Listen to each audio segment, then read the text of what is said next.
많이 업그레이드가 됐고요. 지금 추가로 업그레이드하고 있는 것은 공종별 원가 계산입니다. 그러니까 각 공종별 물량 투입과 흐름에 따라서 원가가 이제 계산이 되는 형태로 이제 업그레이드를 하고 있고요. 조만간에 나올 예정입니다. 그 버전 1.4 이상부터는 이제 공종별로 물량 흐름과 수불 형태가 갖추어진 프로그램이 나올 예정이고요. 거의 ERP급에 해당되는 내용으로 이렇게 프로그램이 이렇게 구동이 될 거예요. 그리고 또 하나 이제 업그레이드 된 거는 매크로 보안 문제, 심각한 문제성이 있다. 이렇게 처음에 그런 메시지가 뜨게 되니까 이거 바이러스에 걸린 프로그램 아니냐 이렇게 오해할 수도 있고 매번 그 부분을 클릭하고 들어가야 되는 불편함이 있었는데 그 부분이 좀 업그레이드가 되어졌고요. 그래서 프로그램이 이전보다 좀 더 튼튼해졌고요. 그 다음에 우리나라의 그 자영업자분들 중에 이제 식당을 창업하신 분들이 많은데 그 식당 전문 프로그램도 좀 개발을 거의 해놓은 상태예요. 그래서 식당 메뉴별 원가가 자동으로 계산이 되는데요. 이제 그 형태의 또 주문을 받아서 이렇게 좀 공급을 한 적이 있어요. 그래서 요식업 관련 요식업 전문 캠스 프로그램도 곧 그 홈페이지에다 올릴 예정이고 사용 매뉴얼 영상도 곧 올릴 예정입니다.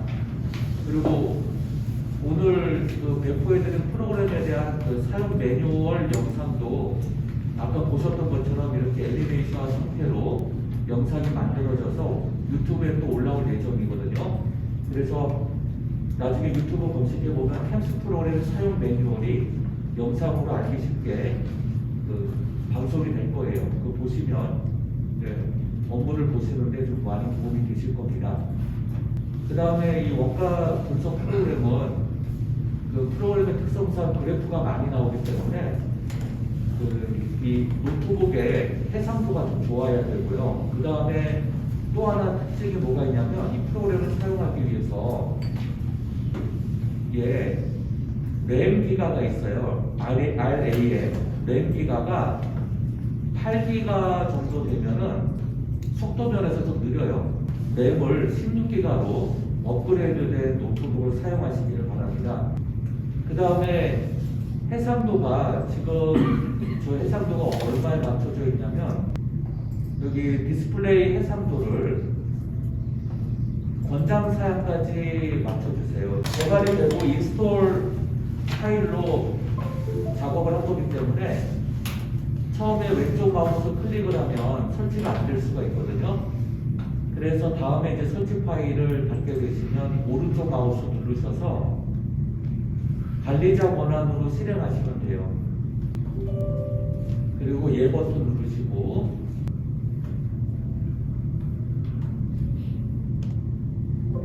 다음에 확인. 그래서 여기 캠스라고 나오는 또 아이콘을 이제 클릭하시면 돼요.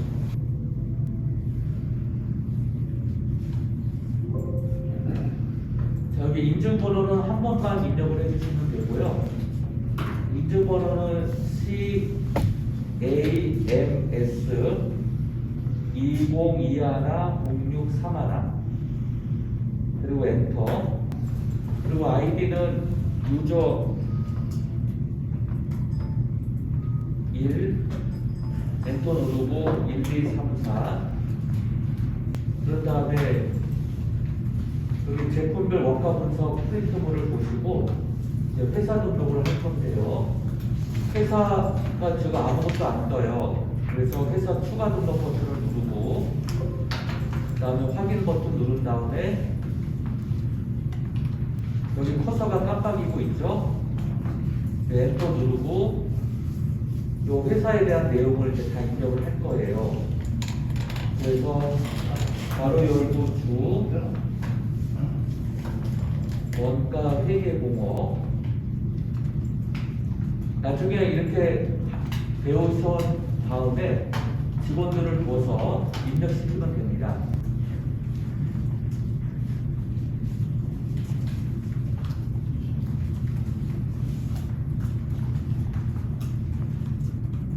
그 다음에 입력한 것을 수정하시고자 하실 때에는 이미 한번 저장된 것이기 때문에 이 상태에서 수정은 어렵고, 오른쪽 하단에 컨설팅 수직기업 수정 버튼을 누르시면 됩니다. 그리고 확인 누르시고 여기서 수정하실 내용들을 수정하시고 수정 반영 버튼을 누르시면 수정된 내용을 반영해 주어요. 그 다음에 하단에 원가 컨설팅을 할 때 나를 도와줄 직원들이에요. 이 직원들은 저장이 되었어도 이 상태에서 수정이 됩니다. 수정 상태 다 돼요. 이 상태에서. 이렇게 첫 번째 회사가 등록이 되었는데요. 999개 업체까지 등록 관리가 가능하고요. 이제 왼쪽 상단, 오른쪽 상단이죠. 오른쪽 상단에 로그인 버튼을 클릭을 하셔서 다시 유저. 예전에는 완전 로그아웃 된 상태에서 다시 들어갔는데 지금은 그렇게 하지 않아도 들어가지도록 했어요. 이제 회사 등록 검색창이 나오면 아래 방향 키를 눌러서 엔터를 누르시면 돼요. 계속 엔터 눌러 나가시면 로그인 버튼으로 이동이 되고요. 또 엔터를 누르시면 이렇게 원가 진단 업무를 시작합니다 라는 메시지가 나와요. 그리고 엔터를 누르시면 메인 폼 화면이 나오고요. 그 다음에 이제 라이센스 알림창이 나오는데 확인 버튼을 누르시면 됩니다. 그리고 왼쪽 상단에 회사 코드와 회사명이 있는지를 확인하시고, 이 회사명이 안 나오면은 입력이 안 돼요. 그 다음에 왼쪽 업그레이드 버튼을 누르시면 그동안에 1.2, 1.3 버전 업그레이드 했던 내용이 뜹니다. 여기 X 누르고 1.3 누르면 그 버전 1.3에 대한 업그레이드 한 내용이 나오고, 업그레이드 한 날짜가 이제 오른쪽 하단에 떠요. 기초 등록에 가셔서 여기 제품 등록을 클릭을 합니다. 엔터 누르시면 제품 코드 쪽에 이렇게 깜빡깜빡 하는 걸 볼 수가 있어요. 제품 코드 입력합니다. 제품 코드는 기업에서 쓰고 있는 코드 형태인데 이렇게 하셔도 되고 그냥 101, 102, 103 이렇게 하셔도 돼요. 그냥 간단하게 그냥 101번 할게요. 제품명 냉장고, 그 다음에 규격이나 이런 부분들 신나게도 상관은 없고요. 규격 입력하시면 나중에 같은 종류의 제품명이라 하시더라도 규격으로 구분이 되니까 규격이 필요할 때도 있어요. 규격 입력합니다. 자, 계속 엔터 눌러서 등록하시겠습니까? 라고 메시지가 나오면 엔터 누르시면 돼요. 그 다음에 제기번, 그 다음에 이제 메뉴 버튼 누르시면 이 메뉴 창이 메인 폼이 나오고요. 제품 등록이 다 끝나면 제일 중요한 배부 기준을 입력을 할 거예요. 생산량 판가가 있는데 이 판가는 단위당 판가를 말합니다. 그래서 총 판매가액은 생산량 곱하기 판가예요. 그러면 이제 총 판매 금액이 나오죠. 배부 기준 등록은 여기 그 원가 입력에서 하는데요. 그런데 이 배부 기준 입력은 지금 프로그램을 업그레이드 하면서요, 순서를 좀 바꿔야 돼요. 그래서 이 배부 기준 등록은 제조경비 입력이 다 끝난 다음에 하셔야 됩니다. 이 페이지에 보면 제조경비 입력이 있죠. 제조경비 입력 끝난 다음에 하겠습니다. 요거 좀 고려하고. 그 다음에 뒤에 장 넘어갈게요. 보조부문 등록을 하겠습니다. 기초 등록에서 보조부문. 코드 001 해도 되고요. 101번 해도 돼요. 생산관리부. 그 다음에 보조부문 등록 102번 자재관리부. 이 프로그램의 특징은 이 부문별로 원가를 집계를 또 해줍니다. 그래서 자재관리부에서 원가를 얼마나 썼으며 여기에서 원가가 제품 원가의 얼마만큼 반영되었는지를 보여주어요.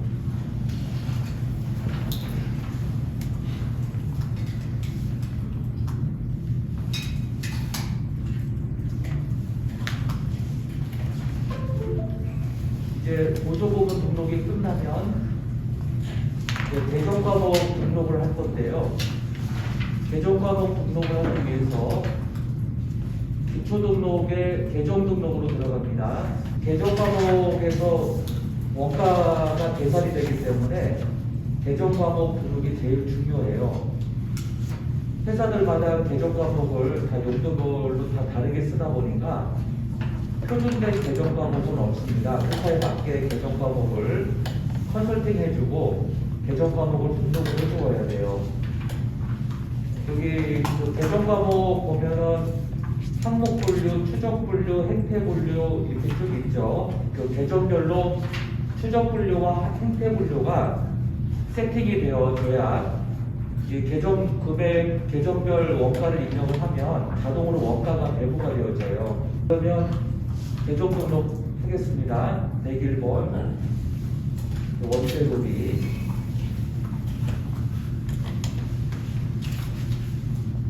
그 다음에 제조원가, 그 다음에 직접원가, 그리고 원재료비는 변동원가예요. 고정원가가 있을 수가 없습니다. 자, 여기에서 추적 분류에 직접 원가를 선택을 하면 내부 기준 콤보 박스가 닫혀요. 실행이 안 돼요. 이렇게 막아진 거죠. 자, 엔터 누르면 저장하시겠습니까? 라고 나오고 엔터 누르면 돼요. 그 다음 연속해서 그 다음 계정 과목 코드 급여, 그 다음에 제조원가, 원재료비는 행태 분류에서 변동원가가 되고요. 급여는 매월 고정지급이니까 고정원가, 복리후생비도 매월 고정지급이 되면 고정원가가 됩니다. 복리후생비에는 피복비, 식대, 기타 직원들에 대한 복지후생적 성질의 비용을 고정 형태로 지급이 되면 고정원가가 돼요. 그리고 외주가공비는 고정비로 하기가 좀 애매한 것이 그 제품 생산을 외부에다가 위탁 생산시킨 거기 때문에 가변적입니다. 위탁할 일이 없으면 더 생산을 못 맡기겠죠. 그래서 외주가공비는 통상 변동원가로 되는 경우가 많고요. 그 제품 주문이 없는데도 외주를 주는 일은 없기 때문에 그래서 변동원가가 되고요. 임차료하고 감가상각비가 또 대표적인 고정원가죠. 그 다음에 이제 배부 기준은 뭐 생산량 기준도 있고 판가 기준도 있고 또 종업원수 기준 이렇게 10가지 배부 기준들 중에 하나를 해결하시면 돼요. 네, 이렇게 그 계정 과목에 대해서 세팅을 해주어야 됩니다. 업체 상담 들어갈 때. 네, 이렇게 해주고도 이제 컨설팅 그 자문비가 나오죠. 이것만 잘해줘도 프로그램에서는 이제 다 자동으로 원가 계산이 되니까요. 편리합니다. 이렇게 해줘야. 그 다음에 이제 제조정비 입력을 할 겁니다. 이제 원가가 이제 반영이 되어야 되기 때문에 그래서 이제 제조정비 입력을 할 건데요. 이제 월 단위로 원가를 입력을 하는 거예요. 그래서 그 월 단위로 이제 총계정 원장 등을 받으면 이렇게 입력할 수 있도록 이제 엑셀로 작업을 미리 해놓던가 아니면 그 원장을 받으면 이런 형태로 자료 정리를 해서 입력을 해주시면 돼요. 그래서 저도 이거 컨설팅을 할 때 그 회계팀에서 만들어준 총계정 원장을 다시 엑셀로 이런 형태로 만들어가지고 그 제조경비 입력을 했습니다. 이게 그 재고회계하고 원가회계는 다르기 때문에 재고회계팀에서 만들어준 총계정 원장을 이런 그 지금 보시는 이 프린트볼에 있는 형태대로 양식을 꾸며주어야 돼요. 이 부분도 이제 사실 컨설팅 자문에 해당이 되는 거죠. 자, 그러면 이제 하나하나 입력을 할 건데요. 지금 연도월이 작년도라서 금년 2023년 1월로 바꿔서 입력을 하겠습니다. 자, 메뉴 가기 버튼 누르시고 이게 원가 입력 탭에 들어가셔서 여기 원가 입력을 클릭을 해주세요. 그리고 연도와 월 단위로 입력을 하니까 2023년 1월 자료를 입력한다고 가정하고 자, 엔터 누르겠습니다. 자, 그리고 또 엔터 누르면 이렇게 팝업 창이 뜨는데요. 자, 여기 코드나 계정명을 검색해서 입력할 수도 있지만 빨리 입력하는 방법은 키보드에 있는 방향키로 이동을 하면서 클릭하면 자동 반영돼요. 예를 들면 원제로비니까 아래 방향키를 눌러서 새까매지면 그때 엔터 누르시면 돼요. 그러면 계정 코드, 계정 과목, 항목 분류, 추적 분류, 행태 분류가 다 반영이 되죠. 자동으로. 그러니까 힘들게 입력할 필요가 없어요. 그래서 그 업체 입직원에게 이제 이걸 교육을 하고 이제 직접 입력해보게끔 했더니 그 엄청난 양의 자료인데도 1시간이면 그 한 달치 자료가 다 입력이 되는데 그 자료가 굉장히 많았어요. 그 셀번호로 엑셀로 치자면 셀번호가 1000번대까지 내려가는 자료인데도 1시간이면 다 입력이 되더라고요. 왜냐면 다 자동으로 입력이 되니까. 그래서 그 부분이 굉장히 편하다고 이렇게 말씀을 많이 해주셨어요.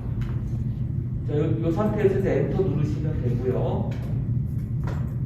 지금 추적 분류가 직접 원가이기 때문에 원가 배분을 할 필요가 없어요. 그래서 배분 기준에 아무것도 안 뜨는 겁니다.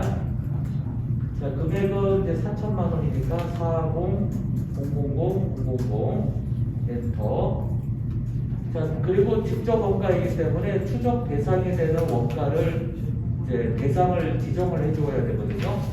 그래서 엔터를 누르면 또 팝업 창이 하나 떠요. 자, 이 직접 원가니까 추적 대상이 누구냐? 냉장고죠. 자, 방향키를 눌러서 냉장고를 지정하고 엔터. 그리고 이렇게 반영되니까 끝나죠. 자, 이제 두 번째 줄도 원제로비입니다. 또 엔터 누르고 원제로비 선택. 그 다음에 하단에 그래프를 보기 위해서 차트 보기 버튼을 누르면 원제로비가 압도적으로 크다는 걸 볼 수가 있습니다.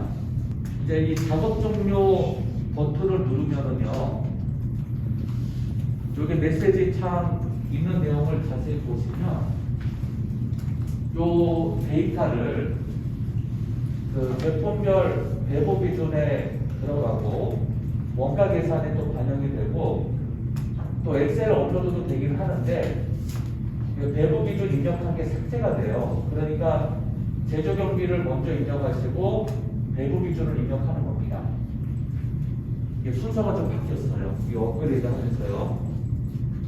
그래서 이렇게 얘를 누르시면 됩니다. 자, 그 다음에 이제 추가된 업그레이드에서는요, 업체 임직원분들이 엑셀 블록이를 할 때마다 똑같은 데이터가 또 중복 저장이 되는 문제가 있었어요. 그래서 여기 중복 입력 자동 삭제가 있습니다. 자, 이거를 클릭을 하면은 중복해서 입력했던 것들은 다 자동으로 지워져요. 그래서 그 중복되지 않는 것만 살리고 중복된 데이터는 자동으로 없애주는 기능을 추가했습니다. 자, 이번에 배부 기준 입력을 해보겠습니다. 자, 여기 앞에 장에 보셔서 라 제품별 배부 기준 등록이 있죠. 2023년 1월. 자, 여기 업그레이드 된 게 또 뭐가 있냐면은 전표 제조경비 입력에서 재료비 입력했던 것들을 자동으로 불러오게 했어요. 그러면은 이제 여기에 입력할 거는 이제 생산량하고 평가죠. 자, 그러면 어떻게 입력할 거냐라고 하면 마우스로 여기 생산량을 클릭하시고요. 자, 냉장고는 100대, 엔터, 단위당 평가는 60만원. 네. 그 다음에 아래 방향키 눌러서 하셔도 돼요. 자, TV는 200대, 단위당 평가는 70만원. 네, 이렇게 해서 엔터 누르시고요. 그리고 작업 종료 버튼을 누르시면 됩니다. 이렇게 배부 기준 입력이 다 끝나면 이제 자동으로 원가 배분을 시켜야 돼요, 컴퓨터로. 그래서 배부 기준 검색을 눌러주시면 배부 기준대로 원가가 자동 배분이 됩니다. 자, 연도 검색 2023년 1월 달 것만 있죠. 1월. 자, 냉장고부터 스마트폰까지. 그래서 이 냉장고부터 TV, 컴퓨터, 스마트폰 다 나오죠. 자, 이 상태에서 작업 종료를 누르시면 이 메시지가 나오는데 해당 연도 및 월에 대한 자료들을 제품별 원가 계산에 반영하시겠습니까? 해서 예 누르면 이 생산량 기준으로 원가를 안 보내서 배분해 줘요. 제품별로. 그러면 이해하겠습니다. 그리고 확인. 여기까지 하면 다 끝난 거예요. 예전에 엑셀로 원가 계산할 때보다 시간이 얼마나 경감되는지 아주 편해졌죠. 그래서 양적인 업무를 할 수가 있어요. 그러면 이제 거래처에 그 원가 관리를 바로 보여줄 수가 있고요. 그래서 컨설팅 수주 받을 때 굉장히 편한 거가 이렇게 노트북 하나 들고 가서 보여주기만 해도 이렇게 계산이 되느냐, 그래서 이 프로그램을 판매해라, 또는 그 원가 컨설팅을 맡기겠다, 뭐 이렇게 얘기가 나올 수가 있겠죠.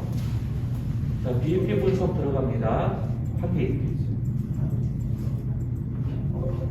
자, 이럴 때 이제 메시지가 하나 뜨는데, 이제 요거 에러 메시지가 아니에요. 캠스 프로에서 OLE 서버 액티브엑스 컨트롤과 통신하는 동안 문제 발생했다는 메시지인데요. 데이터가 입력된 게 아무것도 없어서 그렇거든요. 이때는 확인만 눌러주시면 돼요. 확인 누르고, 그 다음에 여기 손익분기점 불러오기 버튼 누르신 다음에 2023년 1월부터 2월 냉장고 선택하시고, 그 다음 칸에는 스마트폰을 선택하신 다음에 엔터 누르시고 또 엔터 누르시고요. 다 누르신 다음에 해당 기간 반영을 누르시면 프로그레스 바가 떠요. 100%까지 다 진행이 되잖아요. 그러면 이렇게 그 손익분기점 위치가 뜨는데, 자, 이렇게 하나씩 클릭해 가면 이 위치가 이렇게 움직여지는 걸 볼 수가 있죠. 네, 이렇게.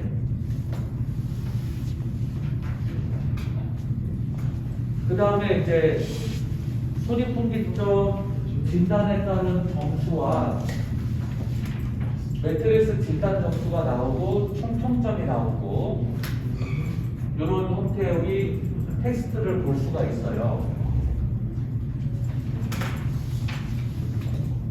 자, 여기 그런데 두 번째 줄부터는 텍스트가 안 나오죠. 이때는 어떻게 하면 되느냐면 진단 내용 일괄 표시 버튼을 클릭하시고 아래 방향 키를 이렇게 하신 다음에 그 손익분기점 진단 및 매트리스 진단 반영 버튼을 클릭하시면 이제 전체가 다 반영된 것을 볼 수가 있어요. 텍스트가 다 나오죠? 다 나와요, 이렇게. 그 다음에 이 제품들을 하나씩 출력해서 결제를 올릴 수가 있어요. 그래서 여기 출력 버튼 누르고 그 다음에 여기 매트리스 진단 보고서 보기를 클릭하면은 이렇게 한 장씩 그 제품별로 나옵니다. 제품이 뭐 100만 가지여도 상관없어요. 종류 수와 관계없이 모두 계산돼서 나옵니다. 이렇게 한 장씩 볼 수가 있어요. 그 다음에 지금 이제 적자 형태가 되면은 여기 분홍 바탕에 빨간색 그 숫자가 표시가 될 텐데 지금 다들 흑자라서 이렇게 좀 잘 나오고 있거든요. 근데 만약에 적자 총이익이 마이너스이거나 아니면 이보다 더 많은 총이익을 내고자 한다면 손익분기점 시뮬레이션 들어가시면 돼요. 그래서 얘 누르고 그래서 여기 저 냉장고 생산량을 200대로 올려보자. 그러면 총이익이 2천만 원으로 뛰어오르죠. 그런데 여기서 중요한 거는 생산량을 100대로 했을 때 변동 원가율이 71.21%고요. 생산량을 200대로 올려도 변동 원가율은 변함이 없어요. 그 이유는 이 변동 원가 안내 버튼을 누르면 말 그대로 변동 원가는 조업도의 상승에 따라 원가도 일직선으로 우측 방향의 선형의 형태로 그어지죠. 변동 원가는 조업도에 따라 비례하기 때문에 비례 원가라고도 하고요. 그래서 변동 원가율은 변함이 없는 거예요. 변동 원가율이 변함이 없다면 컨트리뷰션 마진 레이쇼라고 하는 공헌이익률도 변함이 없는 거죠. 그러면 이제 단위당 판가를 한번 올려볼게요. 60만 원에서 100만 원으로 올리면 변동 원가율은 낮아지는 걸 볼 수가 있죠. 네, 판가에 따라서 변동 원가율이 낮아져요. 판가를 올리면 변동 원가율은 반비례하고요. 판가를 낮춰버리면 변동 원가율은 반비례를 하기 때문에 높아지겠죠. 네, 단위당 판가를 올리니까 총이익도 많이 올랐어요. 자, 이렇게 해서 시뮬레이션을 해볼 수가 있어요.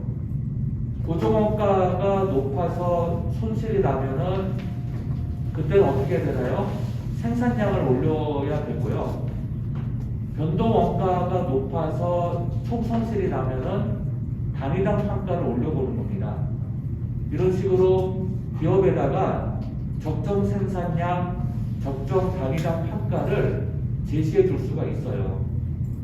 그래서 지금 그 3고 시대이잖아요. 고물가, 고유가, 고금리. 또 수출을 해도 요즘 뭐 거의 뭐 8, 9개월째 적자라고 하죠.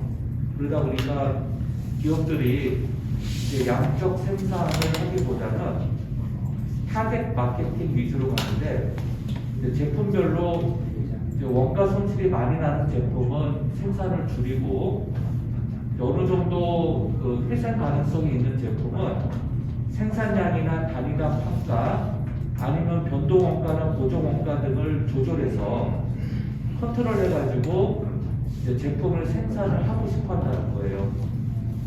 그리고 또 제품별 원가 명세서가 나오니까 이게 참 좋다고 얘기를 많이 하죠.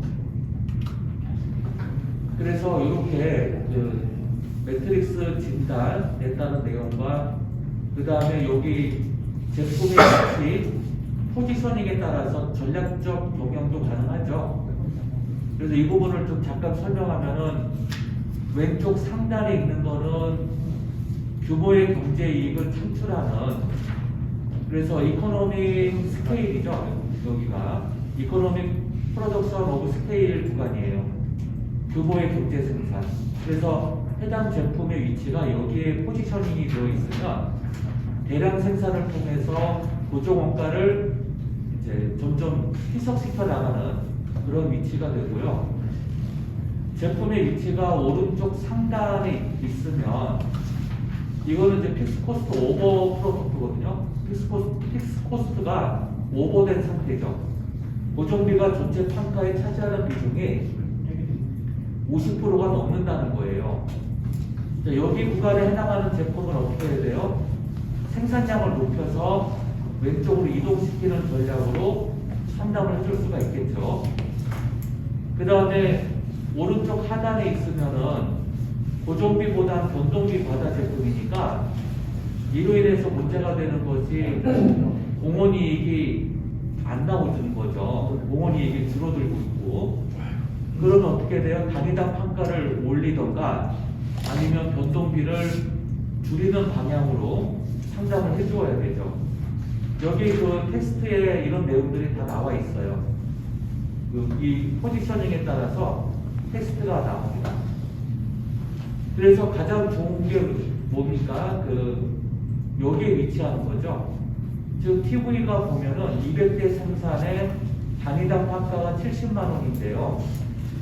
이때 위치가 여기에 위치하는 걸 볼 수가 있어요. 초기입도 잘 나오고 있고요. 컴퓨터도 볼까요? 네, 컴퓨터도 이렇게 위치가 되어 있는데 지금 이 TV하고 컴퓨터를 보시면 TV는 좀 더 왼쪽으로 가 있고 컴퓨터는 좀 오른쪽으로 가 있어요. 그러면 컴퓨터보다는 TV가 좋다는 거죠. 그런데 총이익을 비교해 보면 TV가 컴퓨터보다 작아요. 그러면 이런 오해가 생길 수가 있어요. 아니 컴퓨터는 이렇게 고정비 과다 쪽으로 좀 치우쳐 있는데 총이익이 TV보다 높지 않느냐, 이걸 어떻게 설명할 거냐라고 물어볼 수가 있어요. 여러분들이라면 이걸 어떻게 설명할 거예요? TV가 더 좋잖아요, 위치적으로 볼 때. 근데 총이익이 1000만 원 가까이 적어요. 생산자보다 900만 원 정도. 그런데도 컴퓨터보다 TV가 좋다고 할 수 있나요? 좋은 거죠? 왜 좋아요? TV는 200대만 팔아도 2,600을 이익으로 가져가는데 컴퓨터는 500대를 팔아야 3,500의 이익을 가져가잖아요. 그러니까 당연히 컴퓨터보다 TV가 좋은 거죠. 그러면 이 회사는 TV가 먹여 살린다고 해도 과언이 아니죠. 컴퓨터의 역량을 TV 쪽으로 좀 높인다면 컴퓨터보다 더 많은 이익을 가져가죠. 이렇게 상담해 줄 수가 있어요. 스마트폰은 어떤가요? 이제 300대를 생산했는데 900만 원밖에 이익을 못 가져가죠. 네, 여기 고정비 과다로 있으니까. 자, 이 고정비 과다는 지금 여기 타겟된 인컴을 볼 수 있는 왼쪽으로 이동한다든지 아니면 그 이코노미 스케일로 가든지 둘 중에 하나를 선택할 수가 있겠죠. 변동비 과다. 그러면 판가를 올리면 왼쪽으로 수평 이동할 거고, 그렇죠? 그런데 변동비 과다 제품은 왼쪽 상단으로 이동시킬 수 있나요? 그런 건 안 되죠. 대량 생산을 하면 안 되는 제품이죠. 변동비가 높기 때문에. 대량 생산을 하는 대신에 변동비를 낮추던 판가를 높이던 해야 되겠죠. 변동비 낮추는 전략들은 원가 증가서 소비 전에 이제 설명을 많이 했던 부분인데요. 변동비 중에 가장 큰 부분이 이제 제로비니까 그 제로비의 가성비 측면을 고려해야 되죠. 그래서 이제 이거를 PPT 보고서로 만들겠다라고 하면 이걸 캡처해서 PPT 보고서로 이렇게 쓸 수도 있고 아니면 이걸 출력을 해서 할 수도 있고요. 네, 이렇게 이제 그 다음에 제조원가 명세서와 손익계산서를 볼 건데요. 여기 제조원가 명세서를 클릭하면 이제 제품별 원가 명세서를 볼 수가 있어요. 냉장고부터 스마트폰까지 전체로 다 하게 되면 총 원가가 나옵니다. 그 전체 제품에 대한 총 원가이고, 그 다음에 생산관리부, 자재관리부, 그래서 이제 원가 배분된 내용들이 뜨는데요. 그러면 개별 제품별로 볼게요. 냉장고만 보겠습니다. 그러면은 이제 이렇게 그 원가가 이렇게 냉장고에 해당하는 제조 원가 명세서가 떠요. 그 다음에 손익계산서도 나오는데요. 근데 이제 손익계산서는 지금 여기 그래프가 안 뜨죠. 왜냐하면 판매자 일반관리비 등이 안 들어가서 그래요. 그래서 이럴 때는 어떻게 하면 되느냐? 이제 원가 입력에서 원가 입력 들어가시고 여기를 클릭을 하신 다음에 그 계정 추가 등록이 있어요. 여기 추가 등록하시고, 자, 판매자 일반관리비를 200번대로 넣을게요. 자, 201번. 계정 과목은 복리후생비. 그 다음에 일반관리비 2번. 그 다음에 보조보문 간접원가. 그 다음에 보조원가. 그 다음에 마찬가지로 생산량 기준. 그 다음에 301번 영업의 비용에 해당하는 이자 비용을 한번 넣을게요. 자, 영업의 비용 선택하고 보조보문 간접원가, 보조원가, 내부기준 생산량.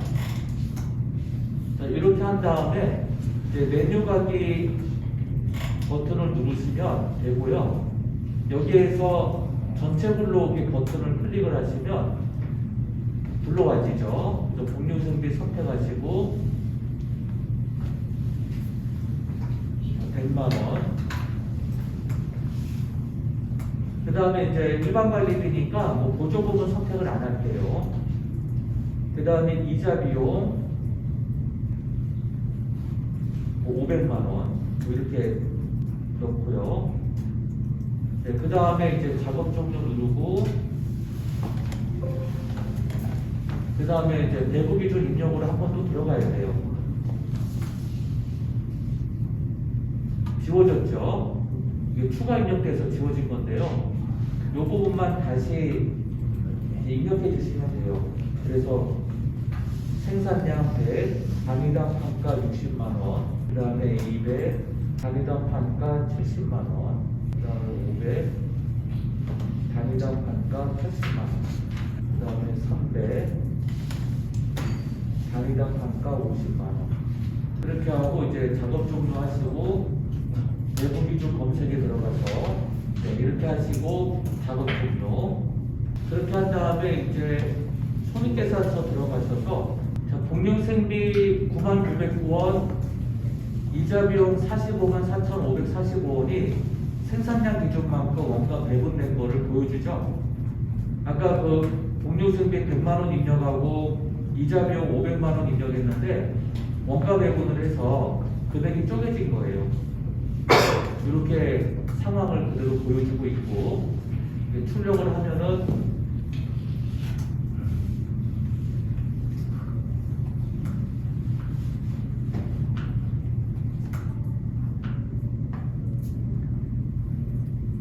이렇게 이제 볼 수가 있어요. 이렇게 한 장으로 다 보여줍니다. 물론 이제 입력 내역이 많으면 이제 A4 용지를 초월할 때는 이제 그때 잘리겠죠. 근데 이 정도 사이즈는 A4 용지에 맞춰져 있기 때문에 한 장으로 다 출력이 돼요. 그래서 해당 코드와 제품명이 위에 뜨고요. 이렇게. 그래서 해당 제품의 이제 법인세 상한전 순이익이 얼마다. 현재 상태로 이거를 납품하면은 260만 원 정도의 순이익을 안겨다 준다라는 것을 보여주게 되고요. 이 중에 이자 비용이 크다라는 걸 보여주죠. 그렇게 해서 이제 원가 컨설팅 및 프로그램 공급 제약점을 잘 챙겨내서 사업하시는데 큰 도움이 되시기를 바라겠습니다.